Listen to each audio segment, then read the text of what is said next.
অনেকগুলো প্রশ্ন আছে আমাদের বোনদের, মাশাআল্লাহ। আমি চেষ্টা করছি প্রশ্নগুলোর উত্তর দেওয়ার জন্য। আমার প্রশ্ন হচ্ছে, কিভাবে একজন ভালো মুসলমান হওয়া যায়? মাশাআল্লাহ, খুব সুন্দর এবং চমৎকার একটা প্রশ্ন। আমরা সবাই মুসলমান, নামে মুসলমান, সবাই ভালো মুসলমান না। আল্লাহর খাতায় মুসলমান কতজন, এটা নিয়ে সন্দেহ আছে। ভালো মুসলমান না হলে সে আল্লাহর খাতায় মুসলমান হতে পারবে না। ভালো মুসলমান না হলে সে মুসলমান হয়ে জান্নাতি হতে পারবে না সরাসরি প্রথম চান্সে। ভালো মুসলমান না হলে সে কখনো আল্লাহর প্রিয় বান্দা হতে পারবে না। ভালো মুসলমান হওয়ার জন্য কয়েকটি বিষয় লাগবে। নাম্বার 1, ঈমানটা বিশুদ্ধ থাকতে হবে। ঈমান ঠিক থাকতে হবে, বিশুদ্ধ থাকতে হবে।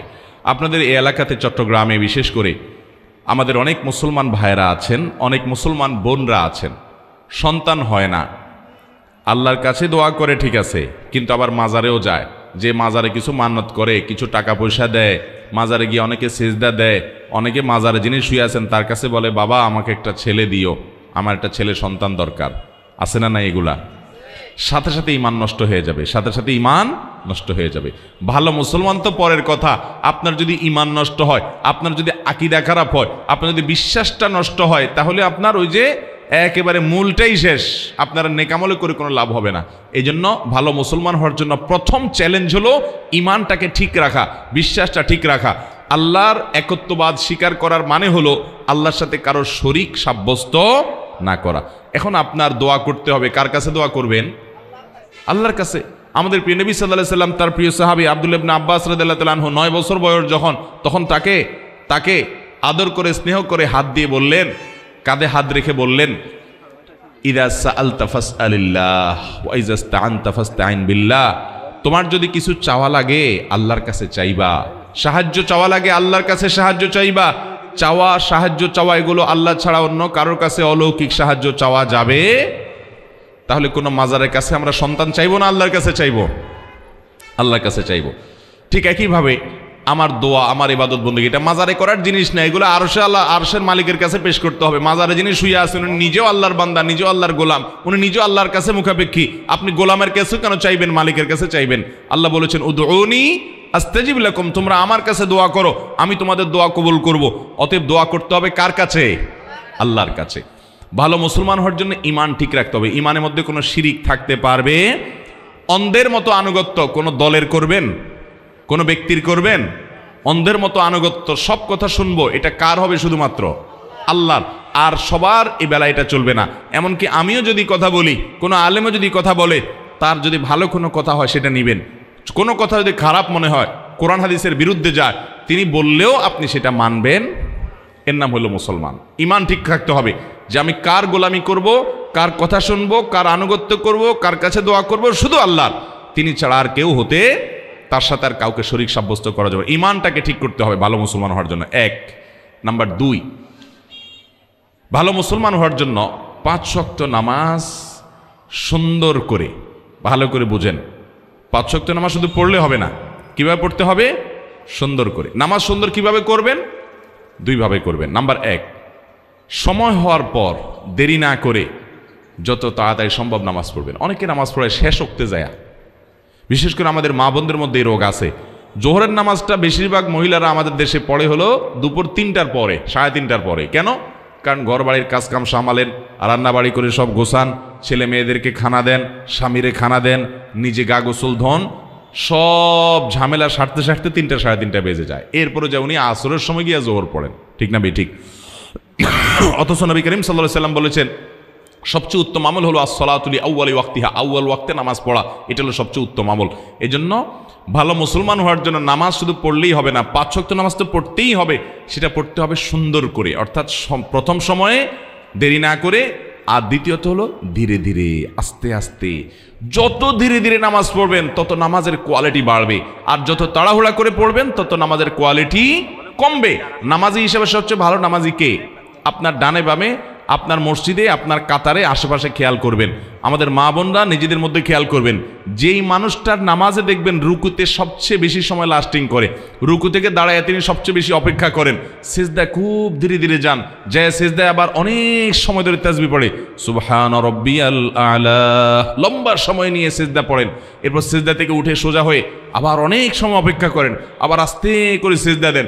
এভাবে নামাজের কাজগুলো যে যত আস্তে আস্তে করবে তার নামাজের ওজন, নামাজের মূল্য, নামাজের ওয়েট তত বেশি হবে। এই জন্য ভালো মুসলমান হওয়ার জন্য ইমানটাকে বিশুদ্ধ করতে হবে, ইমান বিধ্বংসী বিষয় থেকে বাঁচতে হবে। অনেক মুসলমান ইমান আনার পরে এমন কথা বলে ইমান চলে যায়। আল্লাহর আইনের বিরুদ্ধে, আল্লাহর বিধানের বিরুদ্ধে যদি কেউ বলে, সেটা আমার পছন্দের দলও যদি বলে, মানা যাবে? ইমান চলে যাবে, সোজা কথা। তাগুতকে যদি আপনি বন্ধু বানান, ইমান চলে যাবে। অতএব ইমান ঠিক করতে হবে, এক। 2 নম্বর হলো নামাজ ঠিক করতে হবে। ভালো মুসলমান হলে কি করতে হবে? নামাজ ঠিক করা মানে 2টা বলেছি, এক হলো সময় মতো পড়বেন দেরি না করে, আর দ্বিতীয়ত হলো ধীরে স্থিরতার সাথে পড়বেন। ঠিক করবেন তো ইনশাআল্লাহ? আচ্ছা, 3 নম্বর কাজ হলো ভালো মুসলমান হওয়ার জন্য উপার্জন থাকতে হবে হালাল। উপার্জন কি থাকতে হবে? হালাল। আমাদের মা বোনরা আছেন এখানে, আপনাদেরকে বলছি, আপনারা আপনাদের স্বামীদেরকে, বাবাদেরকে, সন্তানদেরকে উৎসাহ দিবেন। আপনারা যদি সঠিক হয়ে যান তাহলে আল্লাহর জমিনে সব সোজা হয়ে যাবে। আপনারা যদি আপনাদের সন্তানদেরকে বলেন, বাবারা হালাল উপার্জন করে নিয়ে আসবা, প্রয়োজনে ডাল ভাত খেয়ে বেঁচে থাকবো, গোশ মাছ খাবো না, কিন্তু হালাল উপার্জন করবা বাবা। অন্যের ছেলে মেয়েরা বিল্ডিং হাঁকায়, গাড়ি হাঁকায়, টাকা পয়সা চকচকে দেখা যায়, আমার দরকার নাই বাবা, হালাল যদি করতে পারো, ব্যবসা বাণিজ্য করে আলহামদুলিল্লাহ করো, আর না হলে আমার দুর্নীতি করে ঘুষ, চুরি, ডাকাতি, এই সমস্ত মানুষের হক নষ্ট করে পয়সা আনবা না, আমরা কষ্ট করে থাকবো। এইটা যদি আপনি করতে পারেন, আপনি ভালো মুসলমান হতে পারবেন। এটা খুব কঠিন কাজ, কিন্তু নামাজ পড়াও সোজা, ইমান রাখাও সোজা, রোজা রাখাও সোজা, পর্দা করাও সোজা, কোরআন তেলাওয়াত করাও সোজা, ওয়াজ শোনাও সহজ। এ যুগের সবচেয়ে কঠিন কাজ হলো আমার উপার্জনটা সব টন টন করে বাজবে। বাজা বুঝেন? এত হালাল হবে যে সেখানে কোনো ভেজাল থাকবে, চেষ্টা করা যাবে না ইনশাআল্লাহ। এটা মুশকিল হলো কি জানেন? এটা করতে গেলে যুদ্ধ করা লাগে নিজের সাথে, কারণ আশেপাশে সবাই 2 নম্বর পথে টাকা পয়সা কামায় আঙ্গুল ফুলে কলা গাছ হয়ে যায়।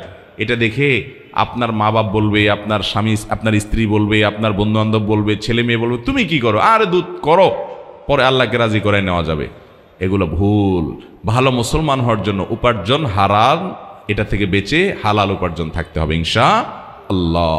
হালাল উপার্জন না থাকলে কোনো ভালো মুসলমান হওয়ার কোনো সুযোগই নেই, দোয়াই কবুল হবে না, সোজা কথা। ওই শরীরই জান্নাতে যাবে। নবী সাল্লাল্লাহু আলাইহি ওয়াসাল্লাম বলেছেন যে শরীর হারাম দ্বারা গঠন হয়েছে। এই জন্য চ্যালেঞ্জ নিতে হবে মুসলমান যুবকদেরকে, যুবতীদেরকে, সবাইকে, যে আমরা হারাম আমাদের শরীরে প্রবেশ করাবো। ভালো মুসলমান হওয়ার জন্য 3 নম্বর পয়েন্ট বলেছি হালাল উপার্জন হওয়া। 4 নম্বর পয়েন্ট হলো আচরণ ভালো হওয়া। আজকাল দেখবেন অনেক নামাজি কালামি মুসল্লি পাওয়া যায়, কিন্তু আচরণ খারাপ, ব্যবহার খারাপ, অধিকার নষ্ট করে শ্রমিকের, অধিকার নষ্ট করে কাজের লোকের, অধিকার নষ্ট করে বউয়ের শাশুড়ির অধিকার নষ্ট করে, শ্বশুরের অধিকার নষ্ট করে, শ্বশুর শাশুড়ি হয়ে বউয়ের অধিকার নষ্ট করে, স্বামী হয়ে স্ত্রীর অধিকার নষ্ট করে, স্ত্রী হয়ে স্বামীর অধিকার নষ্ট করে, বন্ধু হয়ে বন্ধুর অধিকার নষ্ট করে, প্রতিবেশী হয়ে প্রতিবেশীর অধিকার নষ্ট করে, এমনকি মুসলমান হয়ে প্রতিবেশী অমুসলমান তারও অধিকার নষ্ট করে। প্রতিবেশী অমুসলমান হলে তার অধিকার আছে না নাই? কিরকম অধিকার জানেন? আব্দুল্লাহ ইবনে ওমর রাদিয়াল্লাহু তাআলা আনহু, নবী করিম সাল্লাল্লাহু আলাইহি ওয়াসাল্লাম একজন প্রিয় সাহাবী, ওনার বাড়িতে একবার ছাগল জবাই হয়েছে। খাওয়া দাওয়া করবেন কোনো আনন্দের উপলক্ষ, তো উনি ওনার পরিবারের লোকদেরকে বললেন, আমাদের পাশের বাসায় যে ইহুদি আছে তার বাসায় কি গোশত পাঠানো হয়েছে ছাগল থেকে? 2 বার জিজ্ঞাসা করলেন। তখন বাসার লোকরা বলল, না, পাঠানো হয়নি। তখন তিনি বললেন, আমি তো নবী করিম সাল্লাল্লাহু আলাইহি ওয়াসাল্লামের কাছ থেকে শুনেছি যে প্রতিবেশীর অধিকার এত বেশি যে জিবরিল বারবার নবী সাল্লাল্লাহু আলাইহি ওয়াসাল্লামকে প্রতিবেশীর ব্যাপারে সাবধান করতে করতে নবী সাল্লাল্লাহু আলাইহি ওয়াসাল্লাম বলেছেন, আমার তো আশঙ্কা হয় কখন না জিবরিল এসে বলে যে তোমার মরার পর তোমার সম্পদে ভাগ পাবে প্রতিবেশী। এই কথা বলে কিনা আমি সে আশঙ্কায় ছিলাম। মানে এত প্রতিবেশীর হক। এমনকি অমুসলমান হলেও ইহুদির চাইতে বড় শত্রু মুসলমানদের আর কেউ না। আল্লাহ কোরআনে বলেছেন, লাতাজিদান্না আশাদ্দান-নাসি আদাওয়াতান লিল্লাযিনা আমানু আল ইয়াহুদ, ঈমানদারদের জন্য সবচেয়ে বেশি শত্রু পাবা তোমরা ইহুদিদেরকে। সেই ইহুদিও যদি আমার প্রতিবেশী হয়, আমার গ্রামের হয়, আমার পাশের বাড়ির হয়, বসবাস করে, তার প্রতি শুধু সদাচরণ করা না, তার বাসায় হাদিয়া পাঠানো, খাবার পাঠানো, এটা শিক্ষা আমাদেরকে ইসলাম দিয়েছে। ঠিক না ঠিক? তাহলে ভালো মুসলমান হতে হলে মুসলমান তো বটেই, অমুসলমানের সাথে সুন্দর আচরণ, ভালো আচরণ করতে হবে। আর মুসলমান যারা আছেন, আত্মীয় স্বজন, বাবা মা, সবার প্রতি সদাচরণ করা, তার কারো ব্যবহার খারাপ না করা, সবার হক আদায় করা, এটা ভালো মুসলমান হওয়ার জন্য জরুরি। তাহলে 4 নম্বর শর্ত বলেছি আখলাক বা আচরণটা ভালো হওয়া। এই 4টা কাজ যদি আপনি ঠিকঠাক মতো করতে পারেন ইনশাআল্লাহ, এর পাশাপাশি হারাম কাজ থেকে বেঁচে থাকবেন, মৌলিক ফরজ বিধানগুলো মেনে চলবেন, ইনশাআল্লাহ আপনি ভালো মুসলমান হয়ে যাবেন। ওইটাকে আমরা 5 নম্বর পয়েন্ট বললাম। আমার আবারও বলি, 1 নম্বর ইমানটাকে শুদ্ধ করবেন, শিরিক মুক্ত ইমান আনবেন। নাম্বার 2 নামাজটাকে সুন্দর করবেন, ওয়াক্ত হওয়ার পরে দেরি করবেন না এবং ধীরে ধীরে পড়বেন। নাম্বার 3 হালাল উপার্জন করবেন, হারামের ধারে কাছে যাবেন না, চ্যালেঞ্জ নেবেন। নাম্বার 4 আচরণ ভালো করবেন, সবার অধিকার আদায় করবেন, কারোর অধিকার নষ্ট করবেন না। বান্দার হকটা অনেক গুরুত্বপূর্ণ, আল্লাহর হকে একটু ভেজাল হলেও আল্লাহ মাফ করবে, বান্দার হকে কিন্তু ছাড় নাই। অতএব বান্দার হক যেন ঠিকঠাক মতো আদায় করেন। স্ত্রী হয়েছেন, তাহলে স্বামী আমার অধিকার নষ্ট করুক, আমি তার অধিকার নষ্ট করব না, তার প্রাপ্য অধিকার আমি তাকে দেব। স্ত্রী আমার অধিকার নষ্ট করছে করুক, কিন্তু আমি তার অধিকারটা প্রাপ্য পুরোটা দেব। যতটা আমরা অধিকার সচেতন হব তার চেয়ে বেশি কর্তব্য সচেতন হব, আমার দায়িত্ব কিছুটা আমি বেশি দেখব। 5 নম্বর হলো আপনার অন্য আল্লাহর যে মৌলিক ফরজ বিধানগুলো আছে সেগুলো মানা, মোটা মোটা যে হারাম জিনিসগুলো আছে সেগুলো থেকে বাঁচার চেষ্টা করব। এভাবে যদি আমরা 5 কাজ করি, ইমান ঠিক করি, নামাজটা সুন্দর করি এবং হালাল উপার্জন করি, আচার আচরণ ভালো করি, সবার অধিকার ঠিকঠাক মতো দেই, মোটা দাগে ফরজগুলো রোজা রাখা, জাকাত দেওয়া ইত্যাদি, হজ করা, এগুলো যদি মেনে চলি এবং হারাম কাজ, জেনা, ব্যভিচার ইত্যাদি থেকে বেঁচে চলি, ইনশাআল্লাহ একজন আদর্শ ভালো মুসলমান হতে পারবেন। একজন আদর্শ ভালো মুসলমান মানে কিন্তু আমলের পাহাড় গড়া না, দুনিয়ার আমল কতগুলা করে নিলেন আপনি ভালো মুসলমান হয়ে গেলেন, জি না। ভালো মুসলমান হতে হলে এই পয়েন্টগুলো আপনাকে মাথায় রাখতে হবে। আল্লাহ তাআলা আমলের তৌফিক দান করুন। এরপরে প্রশ্ন, আজকাল মেয়েরা শ্বশুর শাশুড়ির সাথে একসাথে থাকতে চায় না, এ ব্যাপারে ইসলাম কি বলে?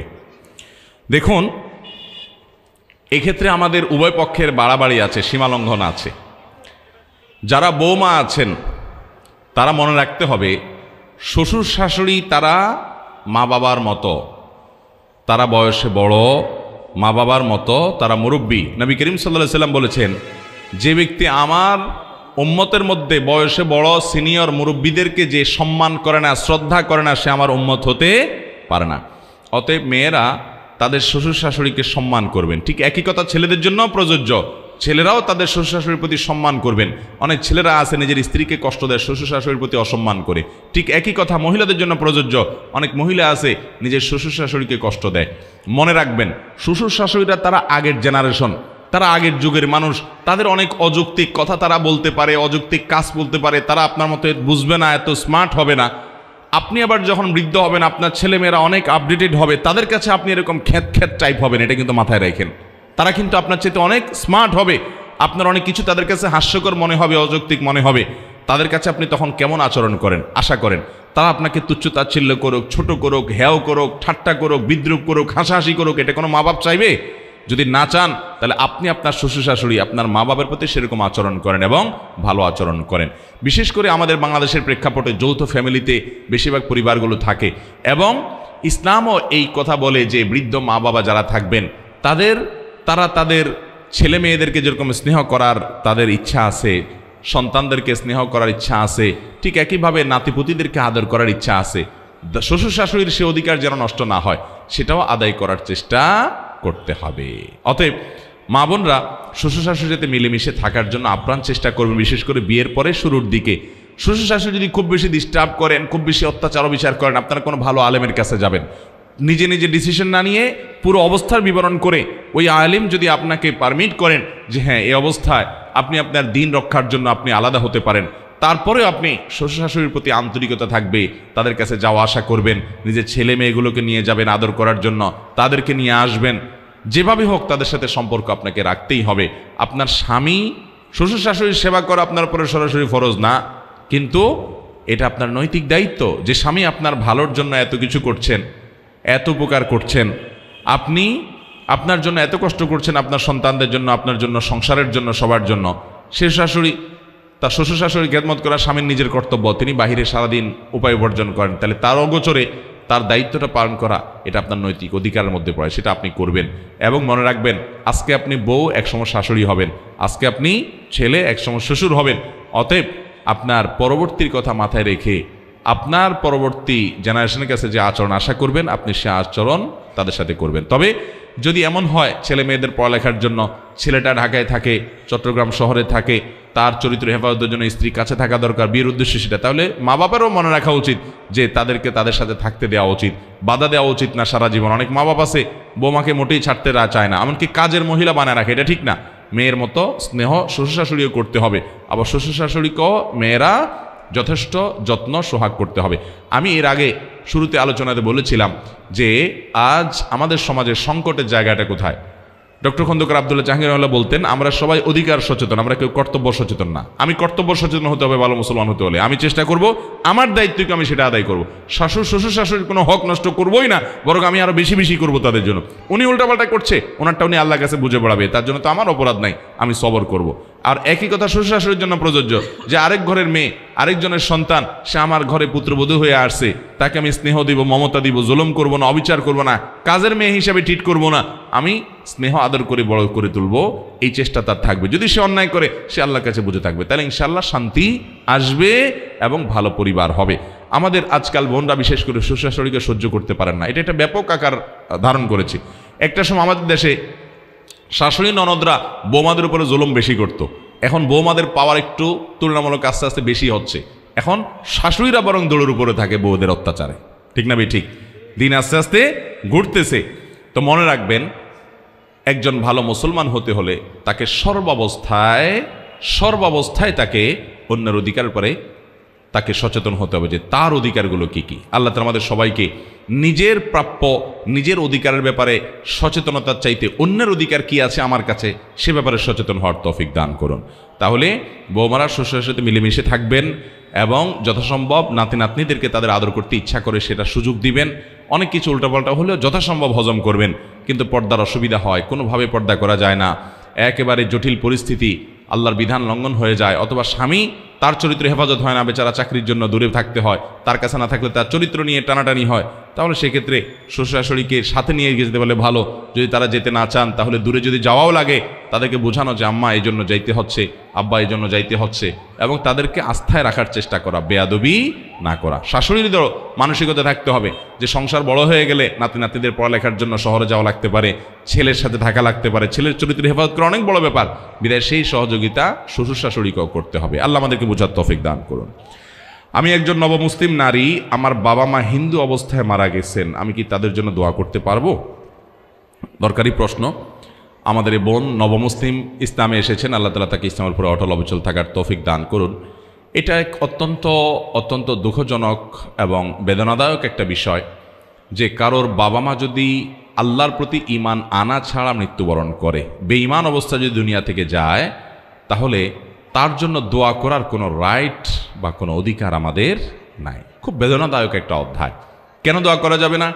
কারণ আল্লাহ রাব্বুল আলামিন কোরআনে পরিষ্কারভাবে নিষেধ করেছেন যে মানুষগুলো মুশরিক অবস্থায় মারা গেছে, তোমরা কোশ্চিন কালেও, নবী করিম সাল্লাল্লাহু আলাইহি ওয়াসাল্লামকে আল্লাহ বলেছেন আপনি কোশ্চিন কালেও তাদের জানাজা পড়বেন না, অর্থাৎ তাদের জন্য দোয়া করবেন না। নবী করিম সাল্লাল্লাহু আলাইহি ওয়াসাল্লামের চাচা আবু তালেব, তিনি নবী সাল্লাল্লাহু আলাইহি ওয়াসাল্লামকে সারা জীবন আদর যত্ন দিয়ে, সোহাগ দিয়ে, স্নেহ মমতা দিয়ে বড় করে তুলেছেন। এমনকি তিনি কাফের থাকা সত্ত্বেও কাফেররা যাতে নবীজির গায়ে আঁচড় দিতে না পারে সেজন্য কিন্তু আগলে রেখেছেন। হিজরতের সময়ের একটা ঘটনা, সুবহানাল্লাহ, কত স্যাক্রিফাইস করেছেন, কত আদর নবী সাল্লাল্লাহু আলাইহি ওয়াসাল্লামকে করেছেন। উনি যতদিন বেঁচে ছিলেন নবীজির দিকে তাকানোর, চোখ তুলে তাকানোর সাহস মক্কায় কোনো কাফেরের ছিল না। উনি দুনিয়া থেকে চলে গেছেন, সকল অত্যাচার অবিচারের স্টিম রোলার নেমে এসেছে নবী করিম সাল্লাল্লাহু আলাইহি ওয়াসাল্লামের পরে। এমনকি নবী করিম সাল্লাল্লাহু আলাইহি সাল্লাম তিনি তার জীবদ্দশার একেবারে শেষ মুহূর্তে পর্যন্ত তিনি তার এই চাচাকে ফিল করেছেন, অনুভব করেছেন। মৃত্যুর আগ মুহূর্ত পর্যন্ত মাথার কাছে বসে বলেছেন, চাচা আপনি একটু আল্লাহর প্রতি একবারের জন্য আপনি বলেন, আমাকে কানে কানে বলেন, বাস আমি আল্লাহর কাছে আপনার জন্য সুপারিশ করতে পারবো, আপনি অন্তত অ্যাকাউন্টটা ওপেন করে দিয়ে যান। কিন্তু তিনি শেষ পর্যন্ত সেটাও করেন নাই। দেখেন, নিজের এরকম আদরের চাচার জন্য পর্যন্ত দোয়া করতে পারেন নাই। এটা একটা পরীক্ষার বিষয়, এটা একটা ইমানি পরীক্ষার বিষয় যে আল্লাহর বিধান আমি মেনে নিতে পারছি না। আপনারা হয়তো মনে করবেন যে বাবা মা, কিন্তু আমার বাবা মা যদি ইমান হারা হয়ে যায়, আল্লাহ না করুন বেঈমান হয়ে মারা যায়, আমি আল্লাহর কাছে তাদের জন্য সুপারিশ করার আর কোনো এখতিয়ার আমার কাছে থাকে না। আল্লাহর কাছে তাদের বিষয়টাকে ন্যস্ত করতে হবে এবং নিজের নেকামলের দিকে মনোনিবেশ করতে হবে। তবে হ্যাঁ, যদি অমুসলিম বাবা মা বেঁচে থাকেন তাহলে আল্লাহ তাআলা তাদের ব্যাপারে বলেছেন ওয়াসাহিবুহুমা ফিদ দুনিয়া মারুফা, তাদের সাথে সদাচরণ করতে হবে। অন্য ধর্মের হলেও তাদের প্রতি সদাচরণ করতে হবে। অনেকে বলে আমার বাপ মা মাজার পূজা করে, এটা করে সেটা করে। আমি বলি যাই করুক না কেন, আপনার মা বাবার প্রতি আপনি দুর্ব্যবহার করতে পারবেন না, শ্রদ্ধা আপনাকে জ্ঞাপন করতে হবে। মোবাইলে বিবাহ হয়েছে, স্বামী বিদেশে আছেন, প্রায় 2 বছর হয়ে গেছে, এখন স্ত্রী চাইতেছেন স্বামী ছেড়ে অন্যত্র বিবাহ বসতে, এটা কি সঠিক হবে কিনা? দেখুন, বিয়ের পর পুরুষরা দীর্ঘদিন বিদেশে থাকা, শরিয়ার দৃষ্টিকোণ থেকে এটা প্রশংসনীয় বিষয় নয় স্ত্রীকে রেখে বিদেশে থাকা। এজন্য আমি প্রবাসী ভাইদেরকে বলি, অনুগ্রহ করে হয় যতদিন, বিশেষ করে মধ্যপ্রাচ্যে আমাদের যে সমস্ত ভাইরা যাচ্ছেন বা বিভিন্ন দেশে কাজের জন্য যাচ্ছেন, তাদেরকে বলবো হয় অবিবাহিত অবস্থায় প্রবাস জীবন শেষ করবেন, একসাথে যে বছর থাকা, টাকা পয়সা কামা রোজগারি করে আপনার পুঁজি টুজি সংগ্রহ করে চলে আসবেন, দেশে এসে বিয়ে শাদী করবেন। আর না হয় বউকে বিদেশ নিয়ে যাবেন, দুটার একটা। বউরে দেশে রেখে আপনি বিদেশে পড়ে বছরকে বছর প্রবাসে থাকবেন, এটা কখনো ইসলামের দৃষ্টিতে ভালো জিনিস হতে পারে। স্ত্রীর অধিকার আছে না নেই? এভাবে দেখা যায় স্ত্রী সে খারাপ পথে চলে যায়, অনেক সময় সে গুনাহের দিকে চলে যায়, চরিত্র নষ্ট হয়ে যায়, ছেলে মেয়েগুলো নষ্ট হয়ে যায়। সবচেয়ে বড় সম্পদ ছেলে মেয়ে। টাকার লোভ এত মারাত্মক।